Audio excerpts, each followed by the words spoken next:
Pemirsa, pemerintah Provinsi Bali telah menerbitkan surat edaran Gubernur Bali tentang tatanan tata titi kehidupan masyarakat Bali berdasarkan nilai-nilai kearifan lokal masyarakat Bali. SE ini akan dapat menumbuhkan dan mengembangkan hukum adat Bali dengan nilai-nilai kearifan lokal Satkerti.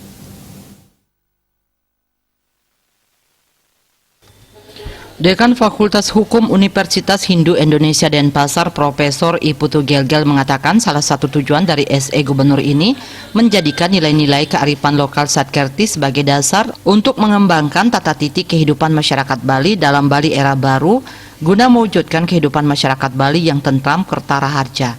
Tujuan ini tidak hanya bermanfaat bagi pembangunan manusia Bali yang berkarakter, berjati diri dan berkualitas, tetapi juga sangat bermanfaat bagi pembangunan hukum adat Bali.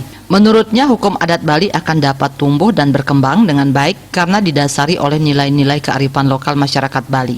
Hal ini sejalan dengan apa yang disampaikan oleh Eugene Hellick dengan teori The Living Law, bahwa hukum yang baik adalah hukum yang sesuai dengan nilai-nilai kearifan lokal yang hidup dan berkembang dalam masyarakat.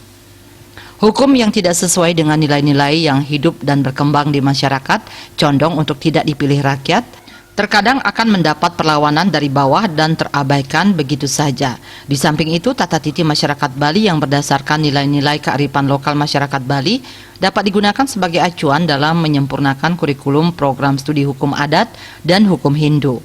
Terlebih saat ini mahasiswa program studi hukum adat berasal dari prajuru desa adat dan krama desa adat.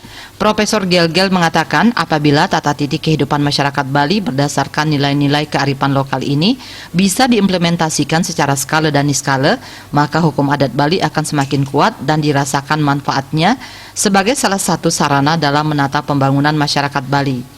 Khususnya pembangunan di desa adat, baik dalam pembangunan sumber daya manusia di desa adat, pembangunan sistem pemerintahannya, serta pembangunan perekonomiannya. Dengan demikian, desa adat dengan hukum adatnya akan semakin kuat, tidak saja dalam menjaga kelestarian alam dan budaya serta manusianya, tetapi juga desa adat dengan hukum adatnya akan mampu mengantisipasi tantangan dinamika perkembangan zaman dalam skala lokal, nasional, dan internasional. Winata Bali Post melaporkan.